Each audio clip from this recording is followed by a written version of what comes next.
মিয়ানমারের কারাগারে বন্দী শান্তিতে নোবেলজয়ী অং সান সুচির শারীরিক অবস্থা ভালো আছে বলে জানিয়েছে দেশটির জান্তা নিয়ন্ত্রিত গণমাধ্যম। 16 ডিসেম্বর প্রকাশিত এক বিবৃতিতে দাবি করা হয়,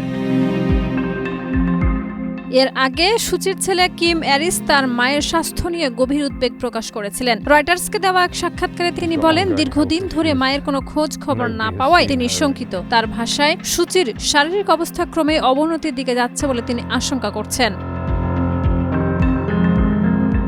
উদ্বেগ প্রকাশ করে কিম অ্যারিস আরো বলেন, তার মা মারা গেলেও হয়তো তিনি জানতে পারবেন না। এমনকি তিনি আশঙ্কা করেন তার জানা মতে সুচি হয়তো আর জীবিত নাও থাকতে পারেন। ছেলের বক্তব্যের পরদিনই জান্তা পরিচালিত মিয়ানমার ডিজিটাল নিউজ একটি বিবৃতি প্রকাশ করে। সেখানে সম্মানসূচক উপাধি ব্যবহার করে বলা হয়, দাও অং সান সুচির স্বাস্থ্য ভালো রয়েছে। তবে বিবৃতিতে তার শারীরিক অবস্থার বিস্তারিত কোনো তথ্য দেওয়া হয়নি।